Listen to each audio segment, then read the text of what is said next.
Okay, good afternoon, everybody. I hope you can... Espero que todos possam me ouvir, que estejam bem. Sejam bem-vindos a esse evento online que fala sobre desigualdade e diversificação comercial.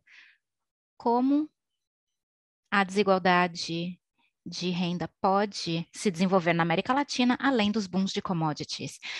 Os anfitriões são a LSE, o Departamento de América Latina, e a Canning House. Meu nome é John Gareth, e eu sou o diretor do Centro da América Latina e do Caribe na LSE. Eu dou as boas-vindas a todos e também a Cristina Cortez, que é CEO da Canning House, professor Vanessa Julio, Antônio Célia, Diogo Sanches, doutora Marcela Melendes e professora Vanessa Rubio. Eu vou depois apresentá-los um a um, mas alguns avisos para começarmos. Haverá uma hashtag no Twitter para o evento de hoje, que é hashtag LSE Canning House. Os detalhes estão aqui no chat. E, além disso, o evento de hoje também conta com a interpretação simultânea em espanhol e português. E, se quiserem encontrar a interpretação, busquem o ícone do globo, que fica na parte inferior direita da tela, cliquem sobre o globo e selecionem a língua de preferência.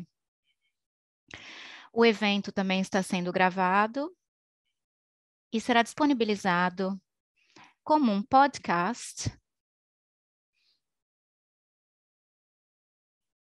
e estará disponível no site da LSE América Latina e Caribe. Depois de ouvirmos a apresentação do Amir e realizarmos uma discussão, haverá oportunidade de fazermos perguntas e recebermos algumas respostas. Então, busquem a função Q&A, que é a função perguntas e respostas, na parte inferior da tela.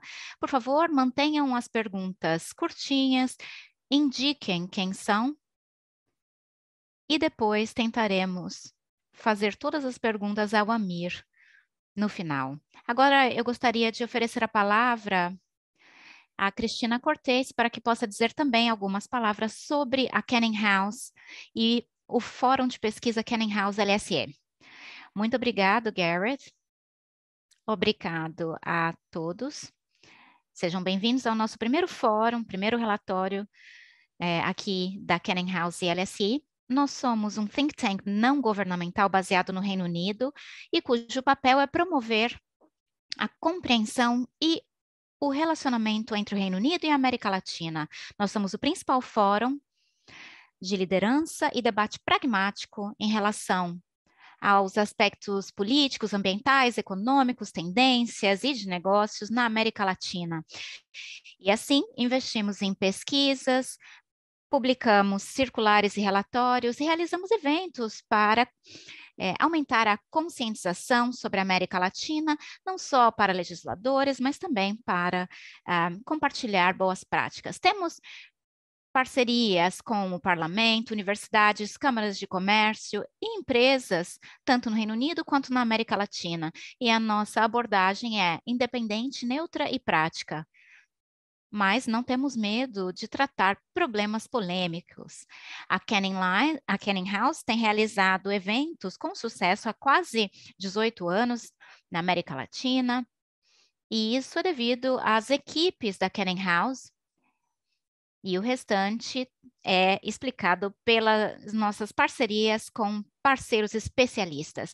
O nosso fórum visa investir num grande programa de pesquisa para desenvolver ideias e oferecer conselhos e recomendações em problemas específicos. Além disso, queremos preencher a coluna entre a academia, a universidade e a aplicação prática para empresas, para a economia e para legisladores. Investindo nesse fórum, Nós esperamos que os nossos insights tragam valor não só para a academia, mas também para ministros do governo, parlamentares, legisladores, formadores de opiniões e outras instituições de pesquisa e think tanks, seja no Reino Unido, na Europa, nos Estados Unidos, na Ásia, onde quer que haja interesse, inclusive na América Latina em si. A Canning House tem orgulho de ter esse fórum junto à LSE e orgulho também de termos esse fórum de pesquisa que trata de assuntos internacionais, pesquisa, e que também tem como reflexo as prioridades da Canning House.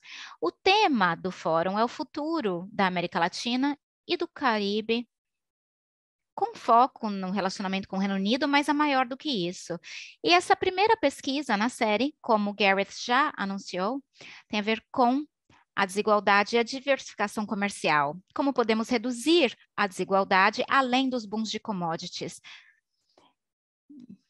E depois teremos um segundo evento que vai falar sobre o comércio com a América Latina na era da mudança climática. Então, sem mais atrasos, eu só quis dar uma introdução.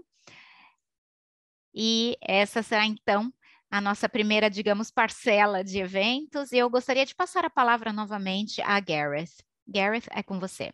Obrigado, Cristina. Esse webinário vai funcionar da seguinte maneira. Nós vamos primeiro ver a apresentação do Amir Lebdoua, que é pesquisador da LSE, e que vai falar um pouco sobre alguns dos tópicos da sua pesquisa. Depois teremos comentários de 4 panelistas, antes de abrirmos para perguntas e respostas, conforme eu mencionei. Agora eu gostaria de apresentar os panelistas na ordem com a qual ouviremos. O primeiro é a Vanessa Rubio. Vanessa é professora atuante da Escola de Políticas Públicas da LSE, é associada da Chatham House e teve uma carreira de 25 anos no setor público do México, inclusive atuando como senadora e 3 vezes como vice-ministra para Finanças, Desenvolvimento Social e Relações Exteriores. E ela é uma forte defensora do empoderamento das mulheres. Antônio Célia é professor atuante no nosso centro, é uma figura influente nos setores financeiro e industrial da Colômbia há 30 anos e tem sido uma voz importante em questões do desenvolvimento regional, regulação e competitividade, inovação tecnológica, responsabilidade social e corporativa, e foi presidente do Conselho de Empresários pela Educação durante 6 anos consecutivos e tem um extenso histórico de prestação de serviços econômicos, sociais e culturais a grupos carentes. Antônio recebeu a Ordem de Boyacá, a mais alta distinção concedida pela República da Colômbia aos seus cidadãos. Diego Sanches Ancochea é um professor de Econômica Política da Universidade de Oxford. Ele se graduou em Pesquisas Sociais e estudou as Américas, além de ser um visitante da Universidade de Costa Rica, na República Dominicana, e também tem parcerias com o Kellogg Institute. Foi coeditor, junto comigo, do Journal of Latin American Studies, parte da Treasury of Latin American Studies Association e é diretor do Centro de Estudos da América Latina em Oxford. E o último dos nossos panelistas é a doutora Marcela Meléndez, que é economista-chefe para a América Latina e Caribe do PNUD. Ela tem um PhD em Economia pela Universidade de Yale. Antes de entrar no PNUD, em 2019, a Marcela foi sócia-diretora do EconoStudio, co-dirigindo a missão de equidade e mobilidade social a convite do governo colombiano. Marcela se descreve como microeconomista aplicada com forte foco em avaliação e desenho de políticas públicas e no PNUD ela lidera a produção de conteúdo analítico para apoiar a tomada de decisões na região da América Latina. O nosso principal palestrante hoje, e nessa apresentação, após essa apresentação, eu vou oferecer a palavra a ele, é o Dr. Amir Lebdoui, bolsista de pesquisa da Canning House, baseada na LSI, e ele tem um PhD em estudos de desenvolvimento pela Universidade de Cambridge, e a pesquisa dele está na encruzilhada entre política industrial, gestão de recursos naturais e agenda de desenvolvimento sustentável. Ele tem uma abordagem de economia política do desenvolvimento baseado em recursos, estratégias de diversificação e política industrial verde. Ele sempre oferece consultoria para grandes empresas multinacionais. Além disso, ele também está desenvolvendo um novo indicador para o desenvolvimento baseado em critérios sustentáveis. E agora a palavra fica com você para que possa falar sobre esse primeiro relatório. Muito obrigado, Gareth, e obrigado a todos. E olá. Bom dia ou buenos dias para aqueles que falam português ou espanhol. É um prazer finalmente lançar esse relatório em um tópico que continua na vanguarda da pesquisa e da pauta na América Latina. Eu também estou muito entusiasmado por ter tantos panelistas distintos para termos essa conversa, esse diálogo hoje. O ângulo do meu relatório é justificado pelo fato de que a redução da desigualdade na América Latina não é impossível.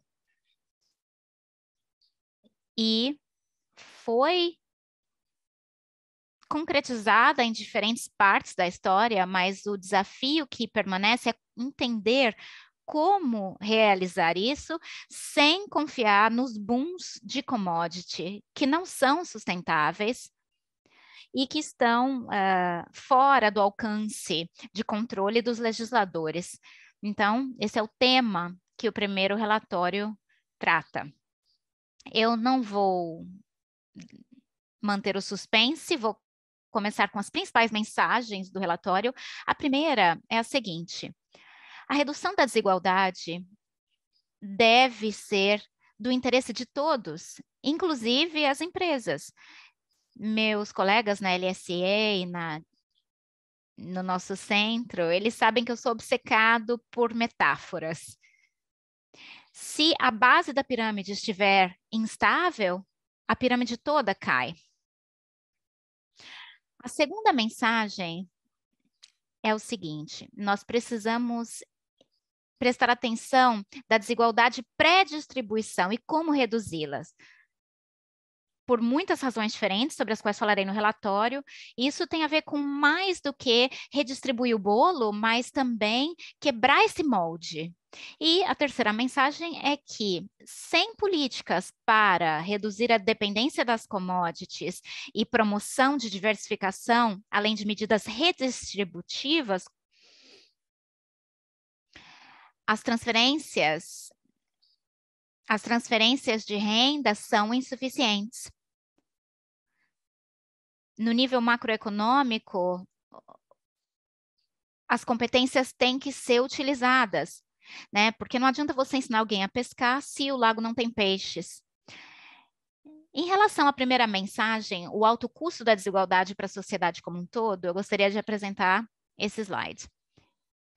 Em contraste com o que costumava ser a principal visão, que era a visão de uma economia que escorre, né? A desigualdade não deveria ser causa de preocupação, porque quando as pessoas ricas ficam mais ricas, a riqueza escorre, digamos assim, através de consumo e investimento, e há então aqui um extravasamento, né? Que chega à base da pirâmide.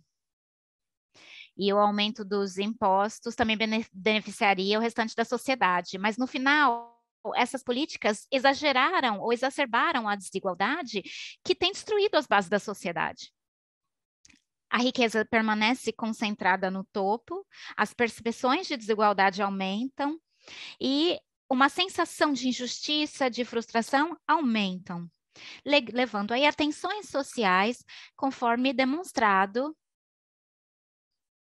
no contexto latino-americano, principalmente em 2019, 2020, em que a tensão social causada pela desigualdade levou países como Chile, Colômbia, Equador a terem danos consideráveis causarem danos consideráveis na infraestrutura pública.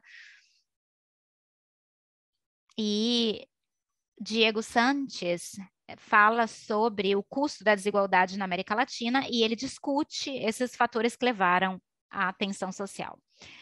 Isso levou alguns governos a repensarem o seu modelo de desenvolvimento, que aumenta as desigualdades, e talvez possamos entender a eleição recente do Chile de acordo com essa perspectiva.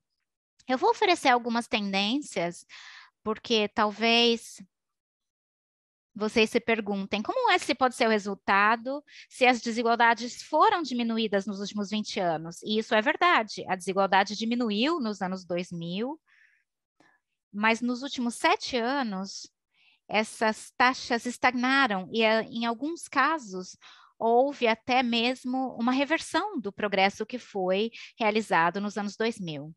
Em 2019, os 10% mais ricos capturavam 54% da renda nacional, enquanto o topo 1% da América Latina estão mais do que o dobro acima da média mundial, como vocês podem ver aqui no canto superior direito. E essa parcela aumentou em 8% entre 2014 e 2019, enquanto a parcela de renda dos 50% mais pobres diminuiu consideravelmente. Esse gráfico mostra as médias regionais. Isso não precisa nem dizer, mas eu gostaria de enfatizar.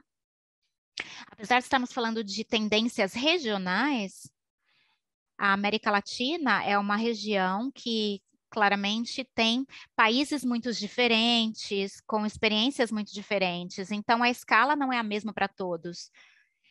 Nós temos países utilizando a medida do topo 1%, e 3 países, o Equador, o Uruguai e a Cuba, tem a renda dos 50% mais pobres maior do que a renda dos 10% mais ricos, mas essa não é a tendência da região. Brasil, Chile e o México são os 3 países mais desiguais da região, com os topo 10% mais ricos, tendo 57% da renda nacional.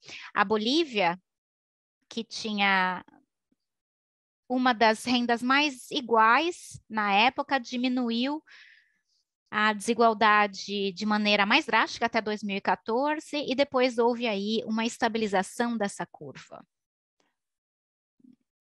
A pandemia do Covid-19 piorou a situação em termos de pobreza e desigualdade.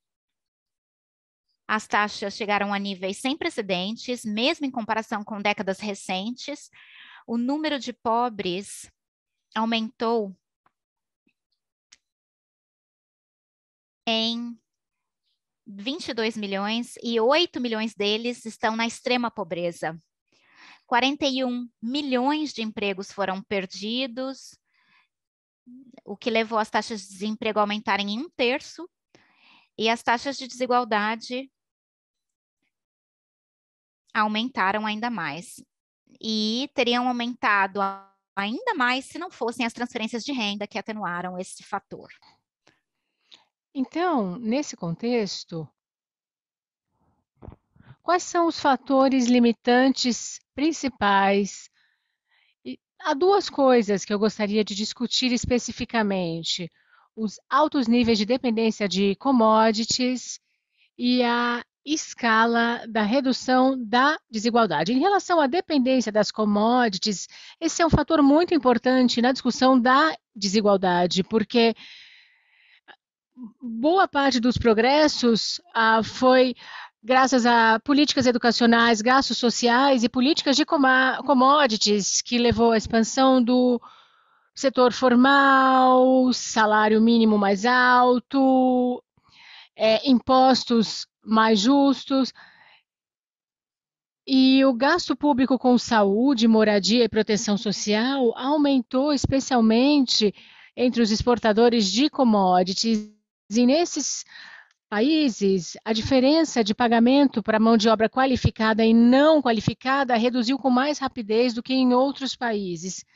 E essa questão é muito importante, porque ela quer dizer que a redução da desigualdade da renda está ligada à volatilidade dos preços das commodities. E como a maior parte de vocês já sabe, desde 2015, nós estamos vendo uma queda no preço das commodities como resultado de transferências, infraestrutura, também diminuiu o gasto com isso.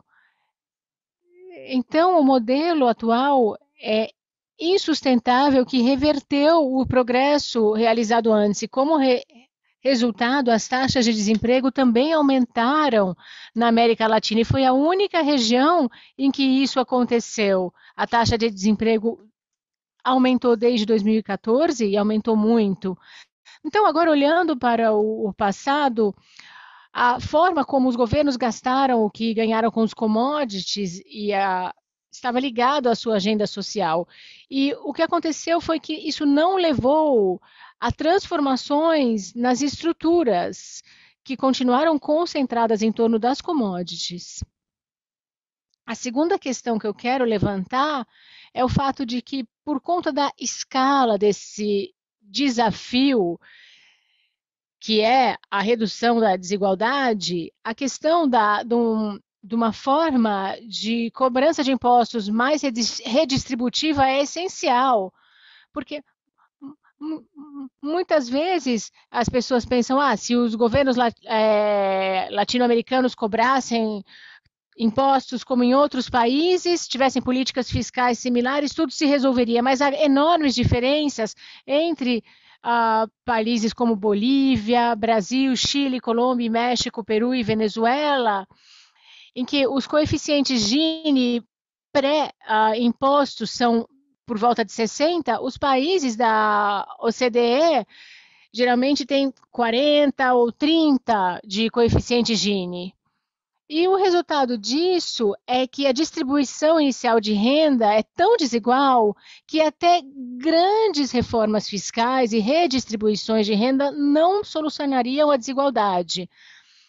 E ainda assim, por conta da escala desse desafio, essa situação ainda pode ter efeitos nocivos sobre o crescimento econômico. E há estudos mostrando que quanto mais você contar com reformas fiscais, mais você pode ter esses efeitos adversos sobre o crescimento econômico. Então, as políticas de redistribuição e taxação de grandes fortunas são necessárias, mas podem não bastar para reduzir a desigualdade de renda. E é por isso que na América Latina é preciso dar atenção também para as desigualdades pré-distribuição. E, basicamente, é por isso que eu gostaria de apresentar esse nexo de desigualdade, diversificação, política fiscal. Porque a diversificação econômica tem um impacto central, ainda pouco compreendido, sobre a desigualdade, porque ela pode afetar a estrutura da renda pré- e pós-distribuição. E a associação entre a desigualdade e a política fiscal já foi relativamente bem estudada, bem compreendida, mas só nos últimos anos é que houve estudos que começavam a abordar a possível correlação entre a diversificação econômica e a desigualdade e a diversificação e a política fiscal. Então, agora eu vou entrar em mais detalhes, mostrando análises estatísticas realizadas em relação à correlação entre esses três elementos e também como eles podem ser explicados. Então, em relação ao impacto direto ou a relação direta entre desigualdade de renda e diversificação, em países que predominantemente exportam matérias-primas, a diversificação para produtos mais complexos pode gerar e distribuir mais riqueza na sociedade por meio da criação de oportunidades de emprego formal e expansão das oportunidades de trabalho que anteriormente eram mais limitadas, quando as atividades eram basicamente extrativas. E há evidências que indicam que o emprego industrial tem uma relação negativa com a desigualdade de renda por conta do crescimento de uma nova classe média e redução de uma classe com renda baixa em diversos países em desenvolvimento. E o contrário também é verdadeiro. Conforme a desigualdade se reduz, você tem esse grupo de baixa renda que tem mais facilidade para consumir bens manufaturados produzidos localmente. Então, eles gastam mais da renda deles com alimentos entre as rendas mais baixas, e as classes mais altas compram artigos de luxo que podem ser importados. Então, para coordenar a demanda e a produção local, a classe média é essencial. E a diversificação também pode ter um impacto mais indireto sobre a renda. Já há uma relação bastante bem estudada sobre a política fiscal e a desigualdade, e a gente sabe que há evidências de que isso é verdadeiro, e a diversificação também pode ter um impacto por ter uma correlação positiva com maiores rendas fiscais. Ela pode levar à diversificação, resiliência diante de choques extérnicos ou volatilidade do preço das commodities. Então, diversificar as opções. E também há estudos que mostram que a diversificação das exportações promove o crescimento, que gera um aumento na renda pessoal e corporativa, que se traduz em maiores rendas fiscais. E isso leva também a um círculo virtuoso de mobilização de renda, porque conforme as receitas obtidas com impostos aumentam, você tem mais receitas disponíveis para investimento domésticos em produtividade, e isso pode levar ao desenvolvimento de novos setores e atividades que, por sua vez, vão estimular aumentos também fiscais. E em termos das evidências, eu queria destacar aqui que em 2017, que é o ano mais recente da maior parte dos dados disponíveis, não houve um único país com um mix de produtos muito concentrado de exportação que aumentou, que passou de um certo teto de renda, o que é muito revelador. Eu também gostaria de acrescentar o fato de que as associações e relações que eu acabei de descrever entre as três variáveis, elas não são nem automáticas nem lineares. Elas dependem ao ambiente de políticas que podem afetar a natureza e a direção das relações. Por exemplo, o uso regressivo de receitas fiscais podem promover mais desigualdade ao invés de reduzi-la.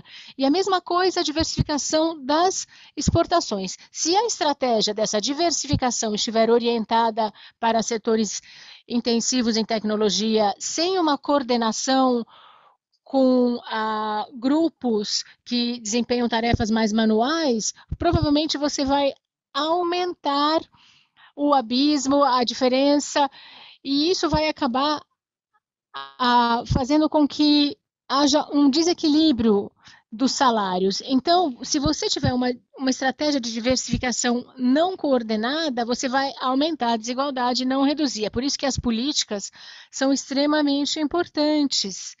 E uma recomendação de políticas que eu vou destacar mais tarde também é uma política industrial de 2 níveis, uma política de diversificação de 2 níveis, que promova setores que possam absorver grupos de baixa renda no mercado de trabalho e, ao mesmo tempo, promover oportunidades de aumento de valor em setores que possam ter um upgrade econômico. Então, essa é uma recomendação que é um desenvolvimento criado do trabalho da Carlota Pérez. Então, como o ambiente de política é tão importante, eu gostaria de falar um pouco deles. primeiro eu gostaria de falar de 3 conexões que devem ser destacadas, que apareceram no relatório. A primeira está ligada à limitação das transferências de dinheiro condicionais sem políticas do lado da demanda. Então, com isso, você permite a transferência de dinheiro a famílias pobres, e, em geral, se ligam a medidas de educação ou saúde, e cada vez elas estão sendo mais usadas como ferramenta para a redução da desigualdade, de meados da década de 90, no México e no Brasil. E elas tiveram impactos positivos, deram oportunidade a segmentos mais pobres da população a ter acesso à educação e saúde. Mas há algumas limitações que devem ser mencionadas, porque esse modelo não apenas parte da premissa de que a educação formal vai permitir que os beneficiários tenham acesso ao mercado de trabalho, mas também que esses trabalhos estarão disponíveis quando eles entrarem no mercado. E programas, por exemplo, como Bolsa Família no Brasil, os estudantes tiveram muita dificuldade de encontrar trabalhos de boa qualidade depois de terminarem a sua escolarização. Então, é importante que as habilidades encontrem espaço no mercado de trabalho, que exista demanda pelas habilidades que eles aprendem na escola. E outras recomendações de políticas se ligam à necessidade de intervenções do governo de forma estratégica. Eu estou falando de políticas de inovação. Então, é importante coordenar políticas educacionais, sociais e industriais para realmente gerar demanda para trabalhadores mais qualificados. Contar com as forças do mercado não é suficiente para quebrar esses ciclos de desigualdades que passam de geração para geração e levam a preconceito racial, discriminação de gênero, entre outros.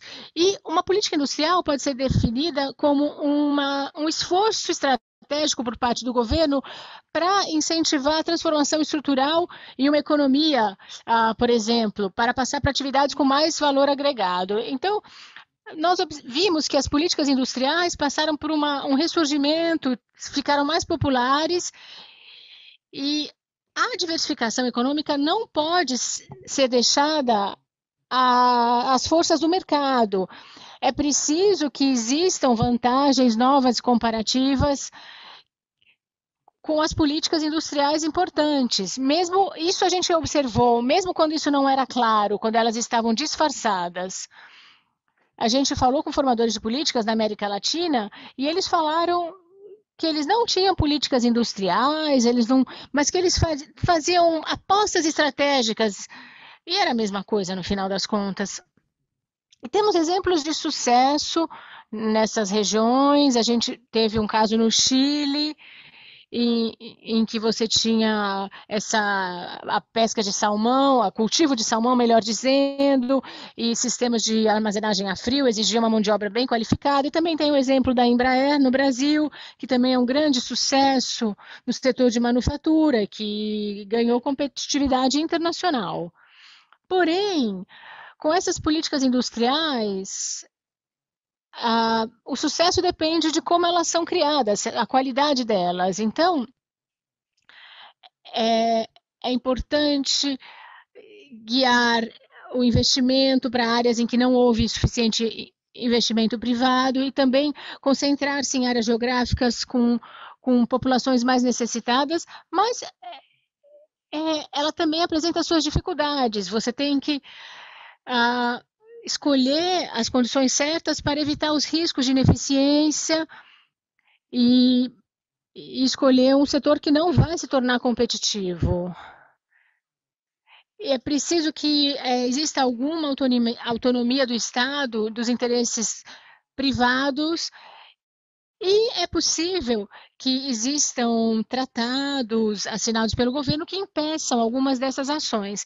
Porém, há alguns elementos de sucesso que são essenciais, que temos na história e que merecem ser mencionados. Então, para o sucesso dessas políticas industriais, o primeiro é incluir exigências de desempenho para empresas que recebam apoio do governo. E isso é algo que não vimos incluído sistematicamente na América Latina nos seus experimentos com políticas industriais nos anos 80. O segundo, a necessidade de construir um diálogo com o setor privado para solucionar falhas na coordenação e compartilhar informações, porque muitas vezes pensam, os burocratas da capital não sabem como tocar a operação de uma fábrica de dentro do escritório, e parte disso é verdade, por isso que é importante ter essa troca, esse diálogo, para ter um feedback retroativo. É importante também ter uma seleção de setores com critérios muito claros, para não desperdiçar investimento. É importante também avaliar as implementações e é muito importante também incluir a competitividade internacional como um objetivo de longo prazo.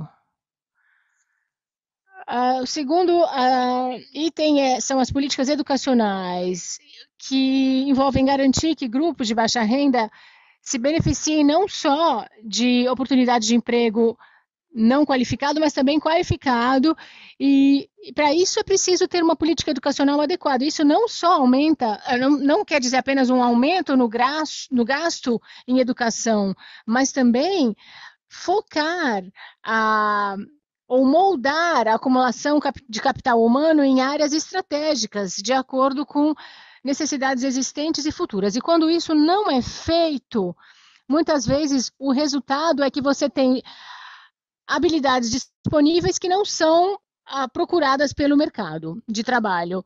Então, se a economia não cria os trabalhos que requerem mão de obra disponível, as consequências são muito danosas no nível nacional e no nível individual, em que você pode ter uma situação muito negativa de salário, ou pessoas trabalhando para trabalhos que elas são muito, que está muito abaixo das suas capacidades, e a gente tem evidências na América Latina das más consequências disso.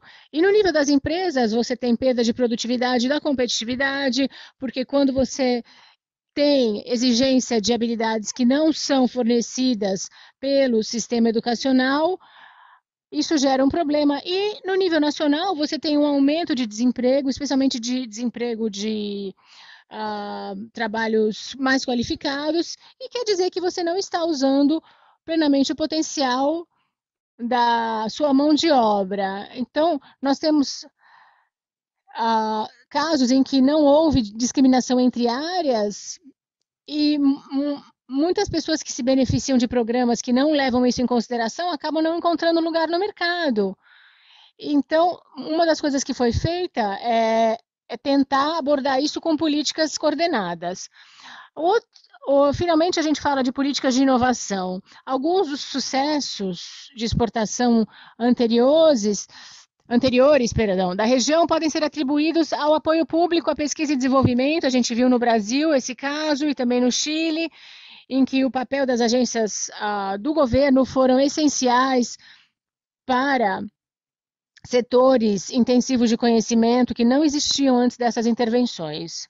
Porém, recentemente, os governos latino-americanos têm sido um pouco relutantes na adoção de políticas de inovação proativas que promovam pesquisa e desenvolvimento. Eles acabaram lançando mão do uso de incentivos de preço neutros, incluindo reduções fiscais e concessões para pesquisa e desenvolvimento. E há poucas evidências de que isso leve a algum sucesso. Então, é importante que existam um novo grupo de instituições, ou pelo menos uma melhora das instituições presentes, que crie um diálogo entre as empresas, as universidades, as agências públicas, para coordenar pesquisa e desenvolvimento em todo o setor privado. E também no contexto da agenda de descarbonização, é importante também promover inovações de baixo carbono, porque isso pode ser um caminho muito promissor para a América Latina, porque tem muito potencial para causar uma perturbação positiva tecnológica. Então, só em conclusão, eu gostaria de dizer que no relatório, Uma das principais mensagens é que a capacidade dos governos de redistribuir ou facilitar o consumo entre grupos de baixa renda podem não bastar para reduzir a desigualdade de forma sustentável. Isso acontece porque essas iniciativas não mexem nos grandes obstáculos, capacidades produtivas limitadas e pouca absorção de mão de obra em setores com alto valor agregado. Então, ao invés de apenas redistribuir a riqueza existente, os agentes de reforma devem implementar políticas que gerem novas riquezas, que serão então distribuídas ainda de forma mais homogênea. E isso envolve se concentrar em combinar a diversificação para aumentar a demanda por mão de obra, incluindo os grupos de baixa renda e também ter políticas industriais, educacionais e de inovação sofisticadas e coerentes. E é claro que a crise da Covid também representou um momento crítico para repensar as políticas industriais na região. Então, você teve ali uma evidência da vulnerabilidade dos países latino-americanos que dependiam muito de exportações de commodities, de turismos e na importação de bens acabados. Então, é importante realizar uma diversificação para aumentar a resiliência, a competitividade e um emprego, um mercado de trabalho produtivo que possa remodelar essa desigualdade para os próximos anos e que acabe deixando para trás setores que se concentram só em mão de obra não qualificada e passe a adotar atividades mais complexas. Muito obrigado pela atenção de vocês hoje. Eu também gostaria de agradecer os especialistas que fizeram a revisão de versões anteriores do documento, deram um feedback muito útil. E se vocês quiserem saber mais sobre as pesquisas, o fórum de pesquisa da Kering House, vocês podem acessar esse link e aqui vocês têm as minhas informações de contato para essas discussões. Muito obrigado.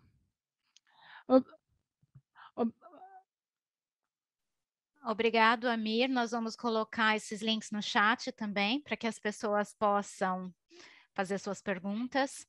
Você nos deu muito a pensar através da sua apresentação tão detalhada.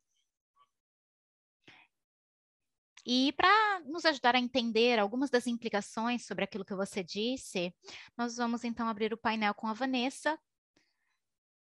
E depois dos comentários da Vanessa, iremos para o Antônio, depois para o Diego e depois para a Marcela. E depois de volta para o Amir, para que ele possa oferecer algumas respostas. Vanessa, é com você. Muito obrigada. Obrigado, Gareth. Obrigado, Cristina, pelo convite para participar desse painel junto com o Antônio, o Diego e a Marcela. Gostaria de comentar, primeiramente, a apresentação do Dr. Amir Verbuduy por esse relatório tão convincente. Eu concordo, precisamos de opções políticas para reduzir a desigualdade na região mais desigual do mundo, a propósito.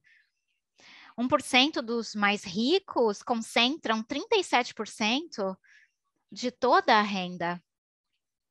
E os 40% mais pobres recebem somente 13% dos insumos. Portanto, é necessário que avancemos de maneira mais ampla e busquemos criar um crescimento mais inclusivo e sustentável para os próximos anos. Eu acho que definitivamente a diversificação é importante como fonte de crescimento sustentável e também um crescimento mais flexível, mas eu acho que isso não é suficiente. É um bom caminho, é uma boa opção política, uma que o meu país tem explorado desde os anos 90.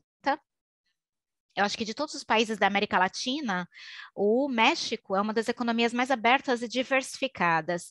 Se olharmos para o México antes de 94, nós tínhamos um número total de 0 acordos de livre comércio e de 94 até agora desenvolvemos 13 acordos de livre comércio que nos dão acesso a 50 países do mundo. Então, estamos falando de um país que encontrou na diversificação um caminho para ampliar o crescimento e buscando um crescimento mais inclusivo. Eu acho que o México é um bom caso. É um bom caso porque essa diversificação ofereceu ferramentas para reduzir a desigualdade no México. Mas, de novo, também provou o fato de que a diversificação não é suficiente.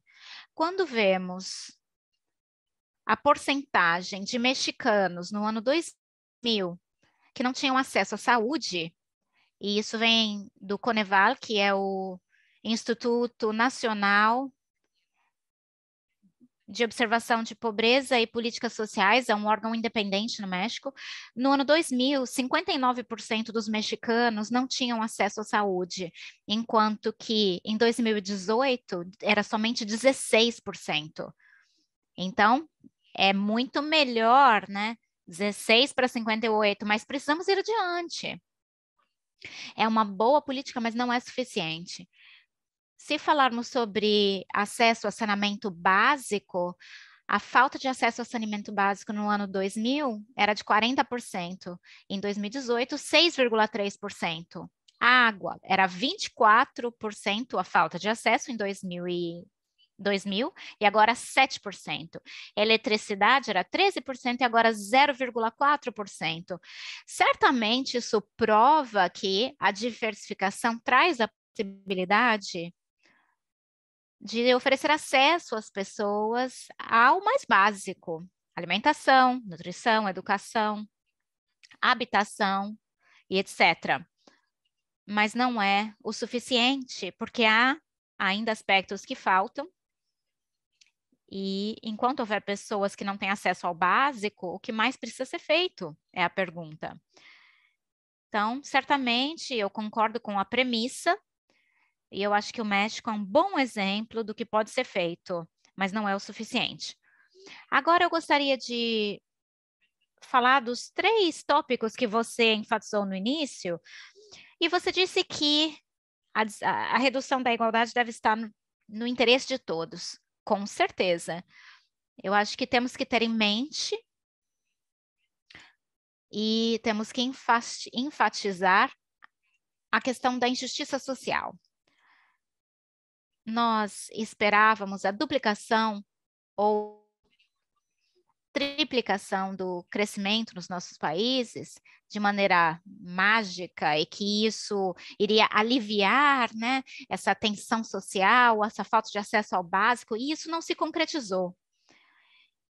É preciso que haja políticas, conforme as que você propõe nesse relatório, para que se crie o crescimento econômico sustentável e inclusivo. Eu acho que precisamos revisar o modelo econômico atual. E não podemos simplesmente sentar e olhar somente para o PIB e para o crescimento do PIB como se fosse a única medida daquilo que consideramos o sucesso econômico. O crescimento do PIB não é o suficiente, e o que vemos nos nossos países é que, às vezes, apesar de o PIB estar crescendo, as desigualdades também aumentam. Outro elemento que você enfatizou é o fato de termos que prestar atenção na redistribuição. Isso é muito relevante, precisamos quebrar o molde realmente, porque precisamos considerar as reformas de mercado que promovam uma distribuição mais justa do poder econômico. E, novamente, eu vou utilizar o México como exemplo. Em 2012, nós decidimos como país que precisávamos de reformas de segunda e terceira geração na educação, na energia, no fiscal, na telecomunicação, em diversas indústrias, e que, dessa forma, nos possibilitariam ter esses elementos de pré-distribuição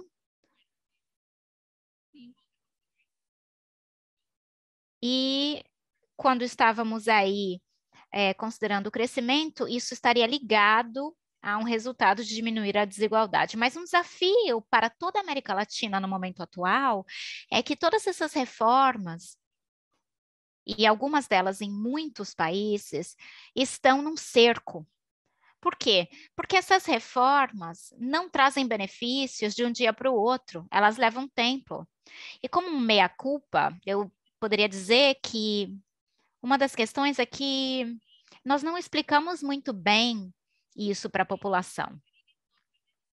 Explicar que não é uma reforma energética que vai fazer com que a transição energética aconteça em 1 ou 2 anos. Isso leva décadas. A mesma coisa para a educação.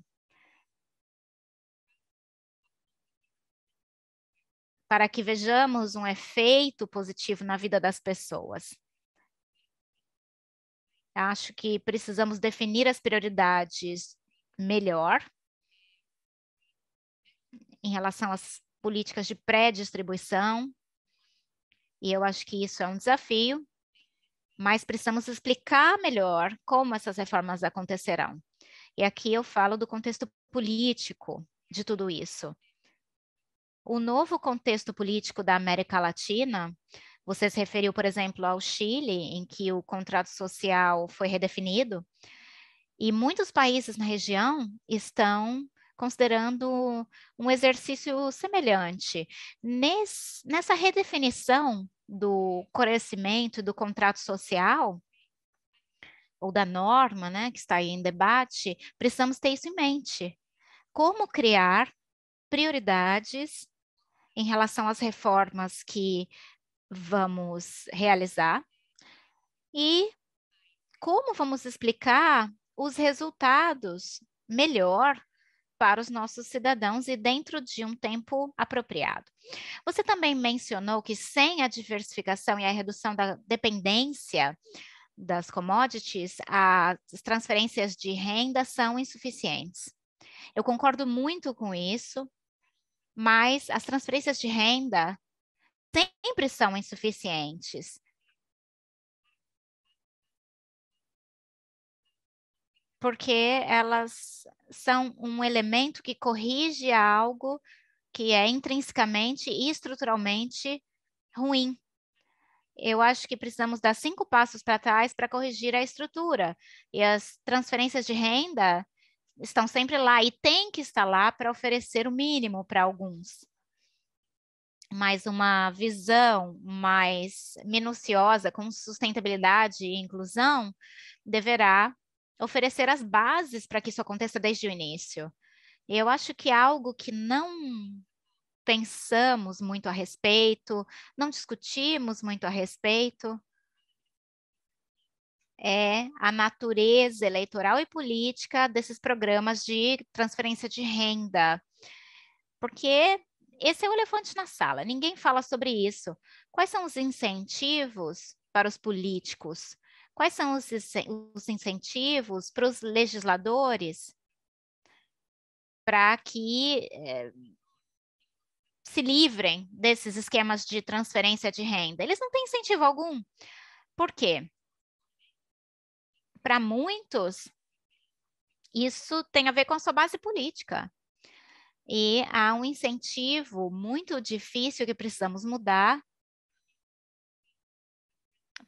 para que haja uma visão estrutural de longo prazo para lidarmos com a pobreza, com as faltas sociais, porque o que precisamos ver é que não haja um ganho político com esse tipo de programa. Se houver um ganho político, e se isso for a base política para muitos, não haverá um incentivo para que a estrutura mude. Então, eu acho que isso é algo que eu tenho pensado muito desde que eu fui vice-ministra de Desenvolvimento Social. Sempre tentei trazer mais ciência, mais independência, transparência. A transparência na política é essencial. E na política social é vital para que possamos avançar de maneira melhor. Eu não quero causar mais atrasos, mas quero parabenizá-lo por tudo que você trouxe nesse relatório.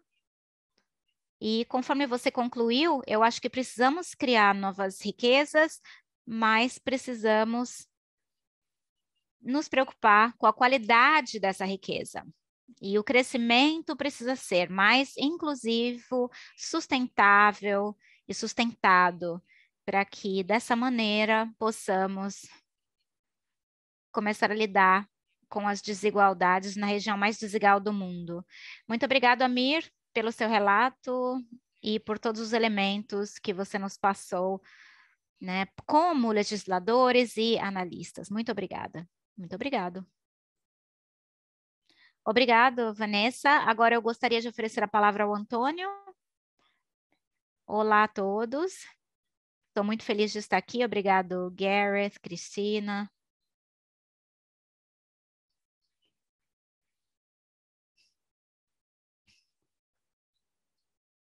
Devido às minhas restrições de tempo, eu vou fazer um comentário curto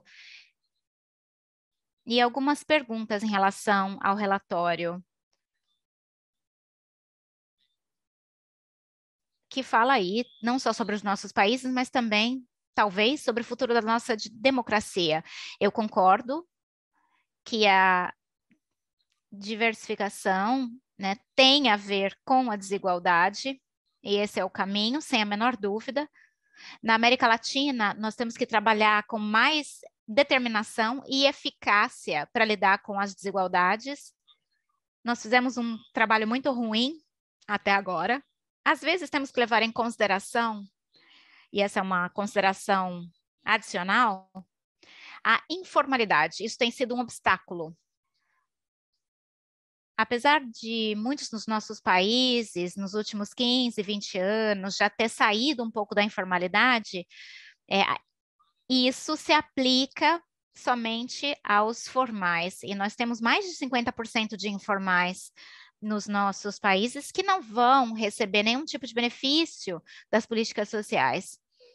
E isso é um sinal preocupante, claro, sinal de pobreza.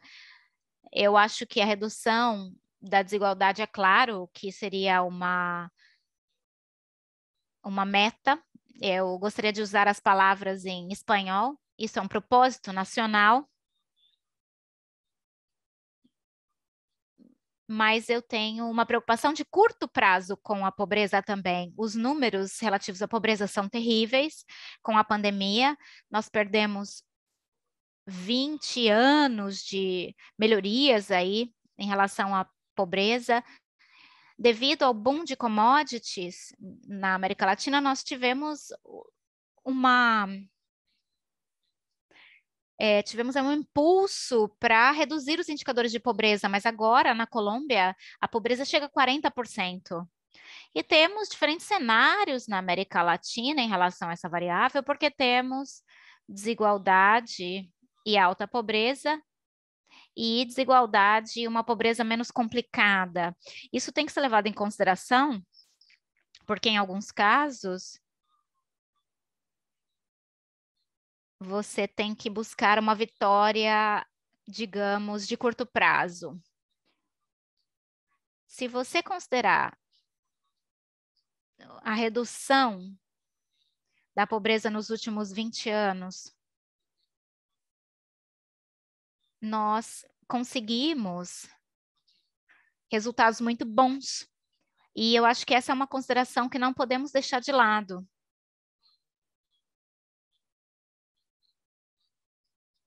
Eu sempre tenho essa questão, né? Quanta desigualdade é aceitável? Podemos reduzir de 51 na Colômbia para 45?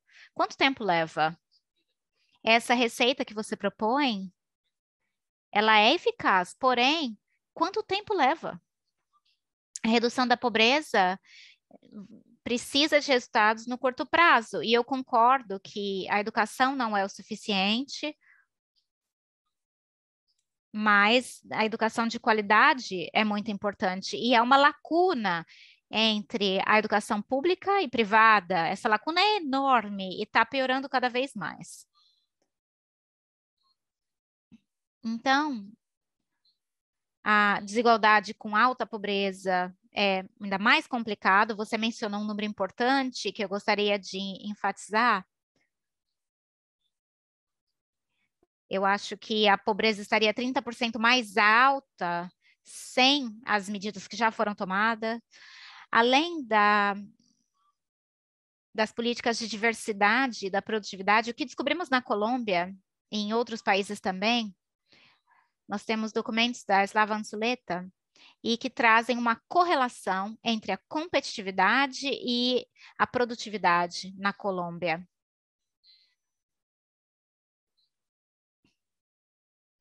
Então, é preciso trabalhar na produtividade, mas como trabalhar na produtividade e, ao mesmo tempo, começar esse diálogo fluido entre o setor público e o privado? Isso não acontece, acredite. Eu participei do Comitê de Negócios por 4 anos e esse diálogo não é o que deveria ser, porque nós não sabemos o que fazer. Por que vocês não são eficientes? Por exemplo, você teria que perguntar ao poder público. Por que vocês não são produtivos, né? É muito difícil. Não, às vezes, por exemplo, uma empresa é protegida e ela não precisa ser produtiva. Muitas empresas têm muitas proteções, a nossa economia é muito fechada. Todos os indicadores pelos últimos 24 anos mostram a dificuldade de importar e exportar. E o comércio na América Latina é muito pobre, quase inexistente. E tivemos muitos esforços para tentar integrar comunidades de comércio na América Latina. E eles fracassam por razões ideológicas.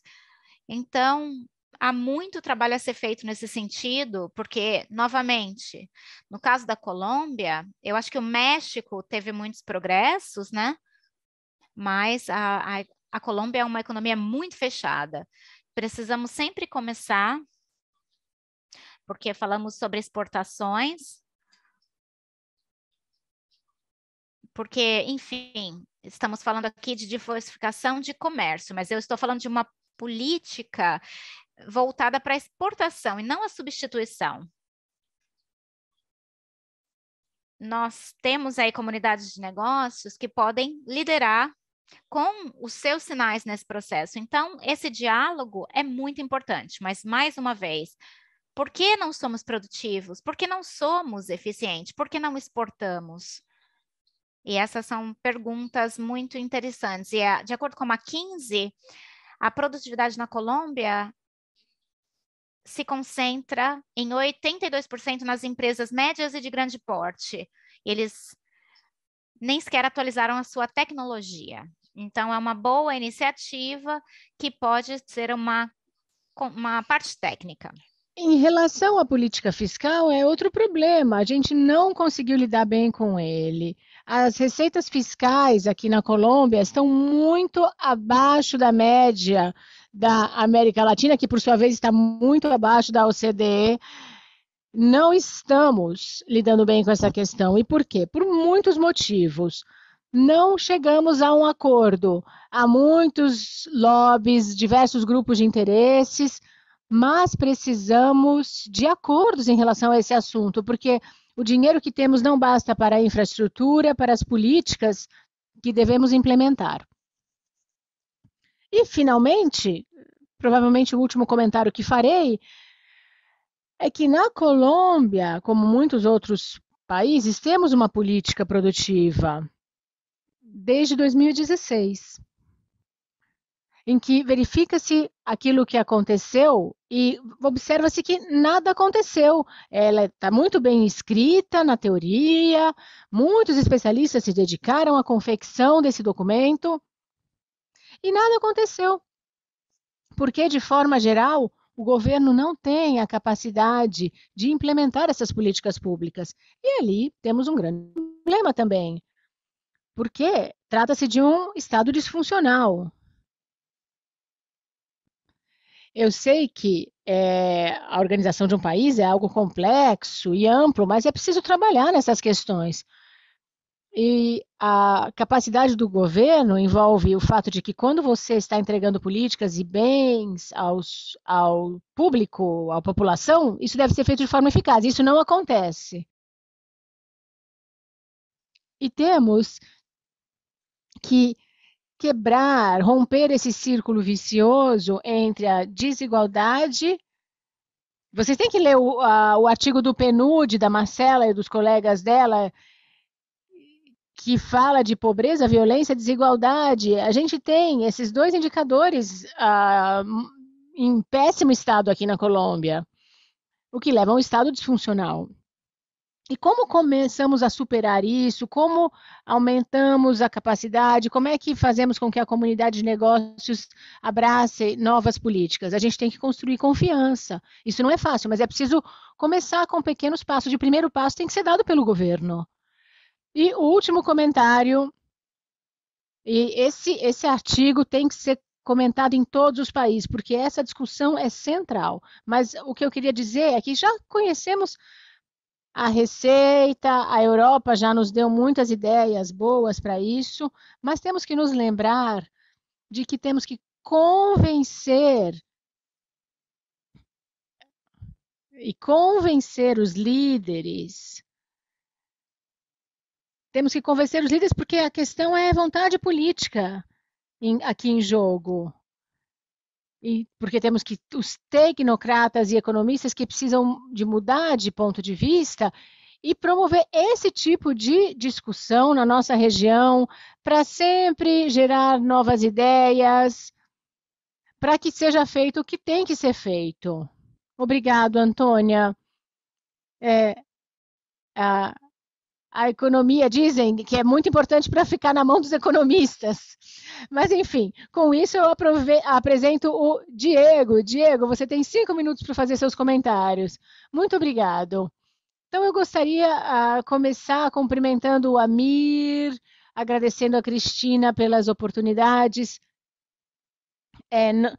Não é a mesma coisa estar online do que estar em presença, mas é sempre fantástico estar aqui com vocês, falando dessa questão tão importante. E o relatório é mais do que bem-vindo por conectar todos esses itens e abrir, assim, uma nova área para discussão e pesquisa sobre o que nós concordamos que é um dos desafios enfrentados pela região. Então, não só eu gostei do artigo, do documento, mas eu acho que ele abre toda uma agenda de pesquisa que eu espero que o Amir possa prosseguir fazendo e que a Canning House também possa dar andamento a isso. E como eu só tenho 5 minutos, eu gostaria de fazer 5 comentários, cada um de 1 minuto. E o principal objetivo é nos incentivar a pensar em como expandir isso tudo. Vocês vão ver que eu tenho alguns pontos de discordância, mas mais do que isso são áreas de pensamento, áreas de pesquisa. A primeira coisa que eu gostaria de dizer é uma discordância de mercado ou de analítica, que é a dicotomia entre pré e pós-distribuição. Eu sei que acho que é mais por motivos de marketing e analíticas, existiu essa separação que diz que políticas industriais que implementem a pré-distribuição podem ser até mais importantes do que políticas sociais. E eu acho, mesmo do ponto de vista de marketing, essa dicotomia não especialmente útil. Eu acho que não é uma coisa ou outra. Eu acho que são as duas coisas. E a sua pesquisa abre a porta para ver que é esse o caso. Você mesmo mencionou como, em situações, por exemplo, como dos países escandinavos, que modernizaram a economia e, ao mesmo tempo, redistribuíram a renda, promovendo mais igualdade social, eles criaram um círculo ligando as duas coisas. Eles tinham políticas universais que valorizavam o capital humano e também uma política que criava uma demanda por esses trabalhos mais qualificados. Isso foi muito importante. Eu sei que os senhores não discordam com o que eu estou dizendo, mas eu acho que é talvez mais útil ter uma agenda da desigualdade. Para a agenda da desigualdade é mais dizer assim, o desafio é como tratamos o círculo vicioso. O segundo comentário a gente está falando da diversificação de exportações e eu acho que não está totalmente claro no relatório do que se trata isso. Se é um upgrade ou uma diversificação. Eu acho que deve ser um upgrade, que vai levar a maior câmbio, mas eu gostaria de entender um pouquinho melhor como é que você vê essas duas variáveis e também como você vê a conexão entre essas duas variáveis. Terceiro comentário é que eu acho que uma agenda baseada em políticas industriais de dois níveis e todos os itens que você mencionou deve considerar os insights do estruturalismo de uma forma muito mais explícita. Eu não quero ser muito acadêmico aqui, mas eu fiquei preocupada quando o senhor disse muitas vezes que não exploramos bem a relação entre um upgrade e a desigualdade. Isso é muito verdadeiro para a economia, estudo econômico ortodoxo, mas não é verdade em relação ao que acontece na prática da América Latina. Não é porque eu estou querendo uma nova visão histórica de questões políticas, mas a gente tem, como a gente está lidando com a noção, por exemplo, como a heterogeneidade estrutural, é importante incluir isso no pensamento sobre políticas industriais, introdução do planejamento, como conectar diferentes setores. Então, na fase seguinte, eu incentivaria também você a estabelecer mais conexões às palavras tradicionais e às palavras novas. Eu estou correndo aqui porque eu não tenho muito tempo. Eu sei que a gente tem limitações aqui e que a gente quer abrir para comentários do público, mas o que eu queria dizer nesse comentário é incentivar-nos a pensar em como isso pode ser implementado. O documento me deu muita energia para pensar nessas questões. Então, como podemos implementar as políticas industriais de dois níveis que discutimos sempre, conectar setores de produtividade com setores que criam empregos, ou é pensar em como podemos elevar a fronteira, o limite tecnológico, mas com setores intensivos de mão de obra, ou seja, como é que conectamos os dois tipos de políticas industriais que acreditamos ser necessárias? E isso exige a mesma capacidade governamental? São as mesmas instituições que vão dar apoio ao setor informal? Ou ouvimos muito que vai promover a melhoria de empresas médias e grandes, como mostrou o trabalho da Marcela, que provavelmente ela vai comentar. Isso é a mesma coisa das capacidades que vão ser necessárias para fazer o upgrade para a nova fronteira tecnológica? Eu não estou querendo dizer que essas perguntas devem ser respondidas aqui, mas que a sua pesquisa abre essas perguntas, porque uma questão é pensar em políticas industriais para o upgrade, mas isso não é a mesma coisa em pensar políticas industriais para a desigualdade, para superar a desigualdade. Há pontos comuns, mas há claras contradições entre as duas coisas que devem ser exploradas no futuro. Meu último comentário, que é sempre política, né? A questão é sempre política. E eu não tenho muita certeza de que a promoção de políticas industriais eficazes é mais fácil do que expandir a política fiscal. Eu acho que as evidências na América Latina não dão total apoio a essa ideia, porque quando os preços estão altos é muito difícil fazer essa diversificação, mas também é muito difícil quando os preços das commodities são baixos, porque talvez nos faltem os recursos para implementar algumas das políticas desejadas. Então, eu acho que o próximo estágio da pesquisa também precisa conectar muito mais claramente a agenda de políticas com as recomendações políticas. E isso é feito pensando muito seriamente sobre as coalições de classe e os diferentes segmentos da elite e como nós tentamos botar uns contra os outros para implementar essas políticas. Para concluir, eu quero enfatizar que o fato de que eu esteja colocando todas essas perguntas apenas destaca o quanto o documento e o trabalho da LSI e da Canning House e o seu Amir estão conseguindo mudar o debate dessas questões que afetam a América Latina. E agora que nós mudamos o foco, precisamos aprofundar certos itens dessa agenda de pesquisa no futuro. Mais uma vez, muito obrigada. Obrigado, Diogo. Então, agora eu vou passar a palavra à Marcela. Obrigada, Garrett. É um prazer estar aqui para essas discussões tão relevantes para a nossa região.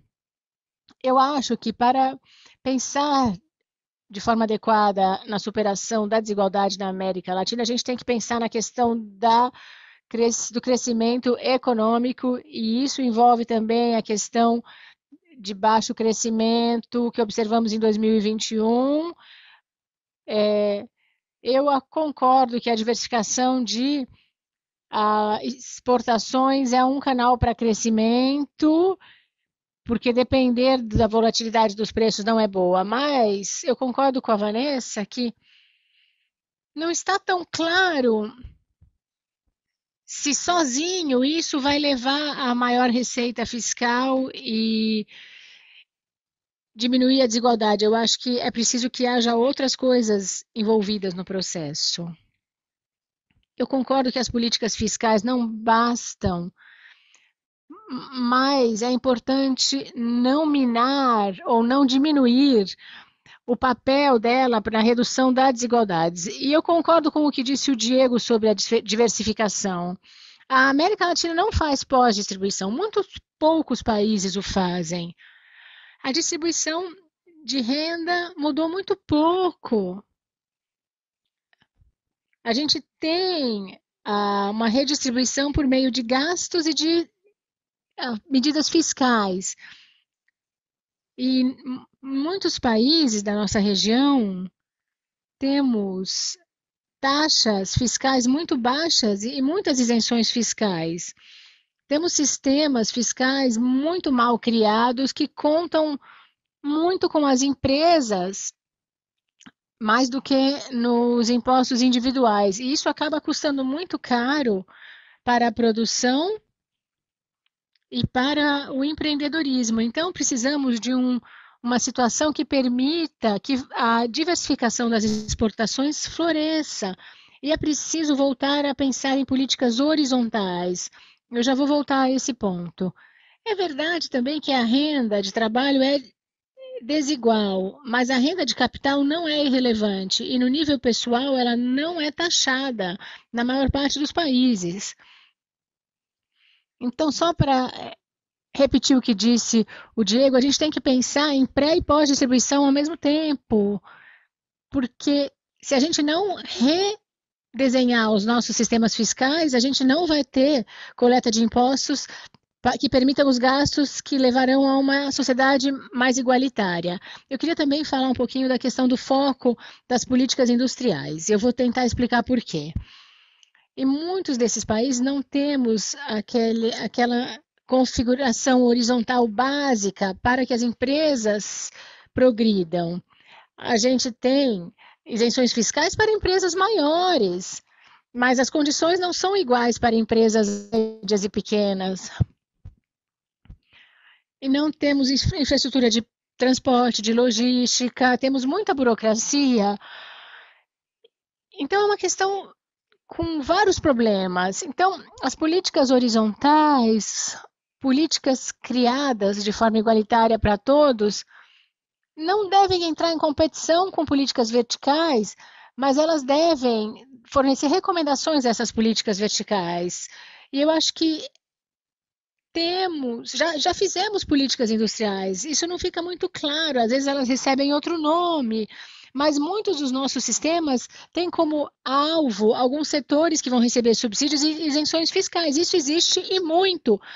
Só que quando você não tem a política horizontal para condições igualitárias para diversas empresas, a situação fica muito confusa. Seu relatório mostrou muito bem que há o risco de captura quando você implementa essas políticas em setores específicos. A gente já viu isso acontecer demais. E a gente tem aquela preocupação na escolha dos setores. Por que o setor público vai ser mais informado sobre quais áreas merecem a isenção fiscal, o subsídio, etc.?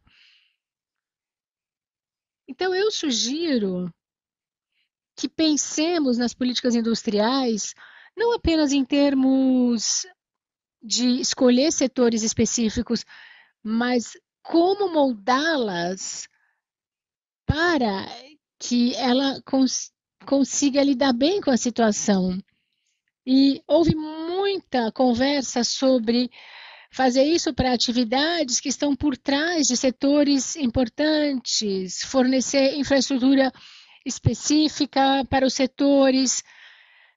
Então, essa forma de pensar é o que eu defenderia. E, finalmente, eu vou encerrar para esperar as reações de vocês a tudo que foi dito até agora, é que eu jamais recomendaria o controle de preços a menos que não haja concorrência suficiente. A concorrência é importante para a produtividade e também para ter mais diversificação nos setores produtivos. Eles só vão surgir se tivermos um ambiente mais competitivo. Normalmente, o que temos são configurações de políticas em que protegemos a situação de empresas muito grandes e a forma de organização dos nossos setores da economia, ela é um espelho muito bom do formato da distribuição de renda. Você tem alguns gigantes em uma situação muito boa e diversas empresas muito pequenas no outro extremo. Isso quer dizer, e isso apareceu num trabalho recente que eu fiz com a Marcela, é o fato de que nós permitimos, por meio de políticas com alvos específicos, valorização de setores que não são tão produtivos e que acabam recebendo mais do que deveriam. E políticas que, com o objetivo de aumentar a produtividade, deveriam também ter como objetivo reduzir a desigualdade. Então, eu acho que isso nos torna de volta a questão da promoção de políticas horizontais. Muito obrigada. Muito obrigada, Marcela e Vanessa, Diego e Antônio. Antes de convidar o Amir para que responda a todos esses incríveis comentários e perguntas, eu gostaria de trazer alguns comentários e perguntas também dos outros participantes. O principal tema que eu vejo aqui no QIA é as áreas que você identificou como caminhos para tratar da desigualdade. Nessas áreas, há boas práticas? Por exemplo, seja na área do poder público, ou políticas coordenadas de educação, ou ligadas à área industrial, ou outras áreas de maneira mais ampla que possam promover a diversificação econômica. E do chat também, eu acho que isso também fala sobre o que o Diego mencionou nos seus comentários. É o seguinte, a política pública não vai ser inocente, né, ou intocável pela política das elites. Então, como podemos furar, por assim dizer?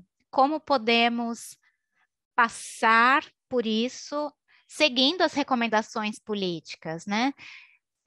Fazendo com que as elites industriais e não industriais estivessem a bordo da mesma iniciativa. Você falou que, por exemplo, resolver a desigualdade é bom para todos, mas nem todos estão convencidos disso, a priori. Então, como podemos trazer as elites para o barco para que não interrompam, né, não desmontem a possibilidade de ir adiante? Então, a Miri também pedindo aí para os intérpretes uma extensão de 5 minutos. Eu peço para que você volte a esses pontos. E Cristina e eu vamos finalizar. Muito obrigado. Eu agradeço a todos pelos comentários brilhantes e todos esses pensamentos para a discussão. Eu não sei por onde começar, porque há muito sobre o que falar. Mas eu acho que eu vou começar com alguns tópicos que são interrelacionados. Eu vou falar sobre a questão da taxação e transformação da estrutura. Eu confirmo que isso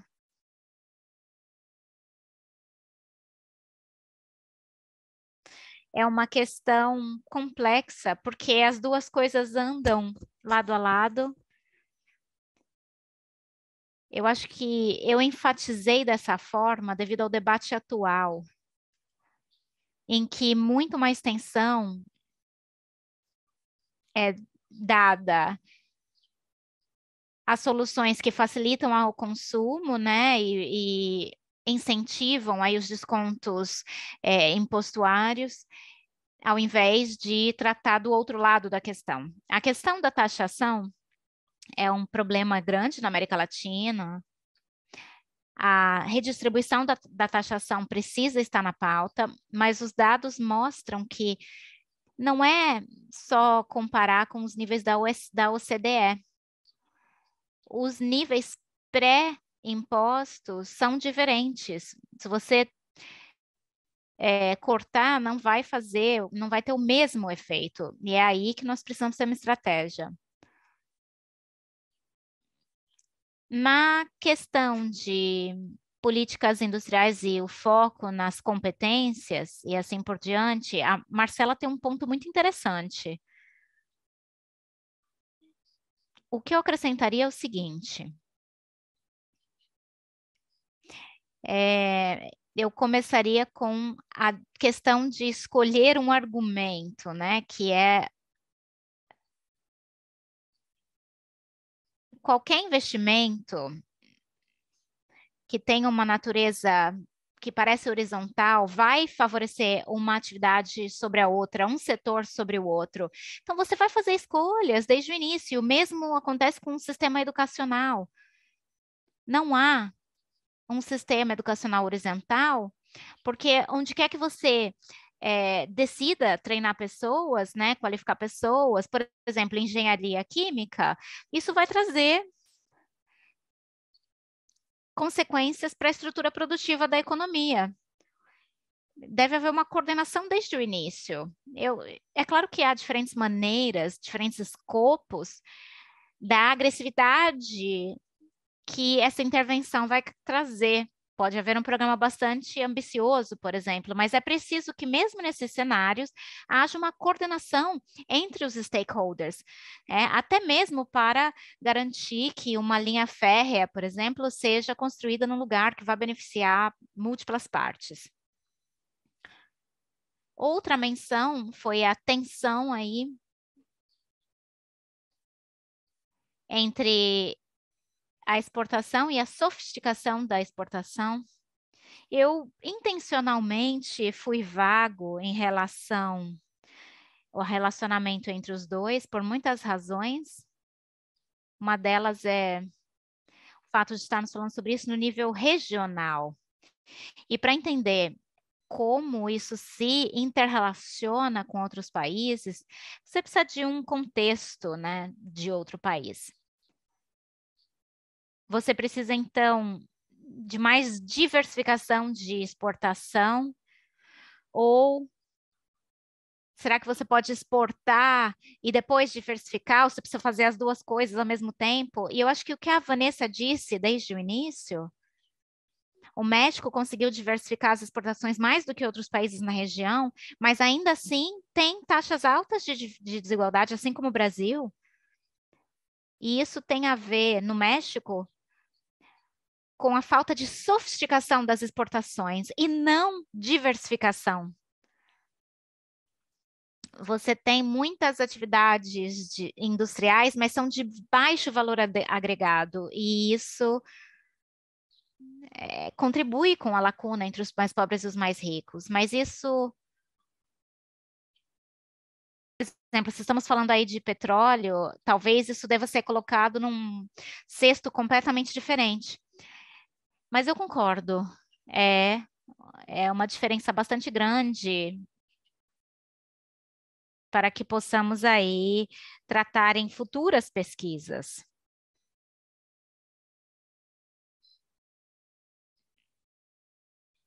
Em relação à política,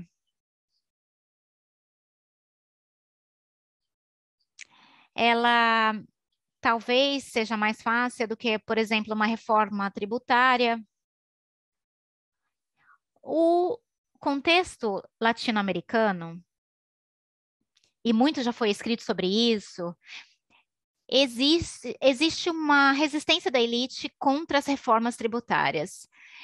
Busca-se aí uma baixa coleta tributária. Isso combinado com o que eu disse antes, com a desigualdade econômica, né? Até que ponto podemos aceitar desigualdade? E você usou o CDE como comparativo, mas para chegarmos ao nível tributário que buscamos, isso é um nível muito alto.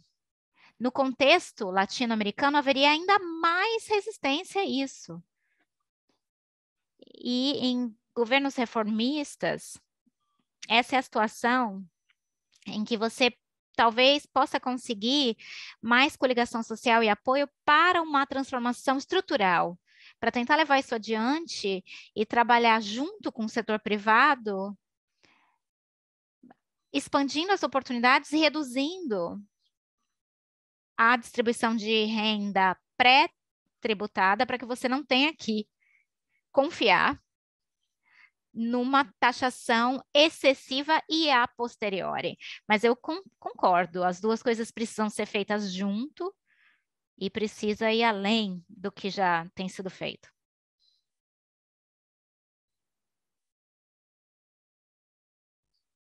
Eu acho que esses são os principais comentários aqui que eu tenho a responder e que vieram à minha atenção. Há mais alguns, mas eu preciso de mais tempo para pensar sobre isso e talvez possamos manter a discussão aberta. Esse é só o início dessa discussão. Então, isso vai passar para além do nível regional. O relatório busca trazer uma mudança no debate, mas isso não pode ser feito se ficarmos somente no nível regional. Mas no esforço de tentar encontrar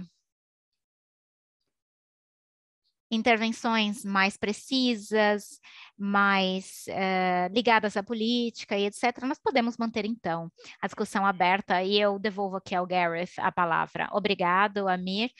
Já estamos aqui ao final e antes que eu passe o microfone à Cristina para que ela possa terminar, eu gostaria de agradecer a você, Diego, Marcela, Vanessa e Antônio, pelos comentários, pela participação e por serem tão construtivos e amigos críticos em algumas ocasiões em relação às questões que o seu relatório traz. Desde o início eu disse que esse webinário estaria disponível como podcast no website do Centro Latino-Americano e do Caribe da LSE. Isso também vai ser promovido nas nossas mídias sociais. E se eu estiver com o horário correto, o relatório do Amir vai estar disponível também na Canning House e no website do Centro Latino-Americano e do Caribe da LSE. E o relatório está disponível em inglês, espanhol e português. Então, busquem o relatório nas suas línguas de preferência, para que possam aí digeri-lo. Há muitas perguntas que estão entrando aí pelo Q&A e o Amir poderá então responder por e-mail ou por outros meios. Os detalhes do Amir estão também na página da LSE. Gostaria de agradecer aos intérpretes também, que não só trabalharam um pouquinho a mais, mas fizeram também um bom trabalho durante todo o webinário. Cristina, então, a Cristina vai concluir para nós. Muito obrigada. Eu gostaria também de agradecer a Vanessa, Antônio, Diego e Marcela. Também Gareth, como líder do Centro Latino-Americano e do Caribe, da LSE. E também ao Amir Lebdoui, que é o nosso pesquisador da Canning House, que trouxe um relatório tão interessante, esses últimos 90 minutos mostraram, e abriu caminhos para serem explorados, e eu tenho certeza que ele continuará explorando com o apoio da LSE e da Canning House. Eu acho que um dos nossos panelistas disse que isso aqui é feito em parceria com uma outra casa, mas não, é a Canning House e o Centro de Pesquisas da LSE sobre América Latina e Caribe. Essa discussão foi muito interessante, mas algo que está aqui na minha cabeça é: vamos para o próximo relatório ou vamos levar cada parte desse relatório para a América Latina? Eu acho que devemos. Estou aberta a ideias, eu acho que o Gareth vai poder comparar todos esses aspectos com o Amir também, mas eu acho que esse tipo de debate é o tipo de debate que queremos ter com legisladores e com aqueles que estão tentando implementar essas ideias em campo. Acho que começamos muito bem. Agradeço ao Amir, agradeço a todos vocês por participarem e espero que estarão aqui no próximo relatório, que será o Comércio na América Latina na Era da Mudança Climática, que será publicado no dia 11 de maio. Muito obrigado, se cuidem, muito obrigada.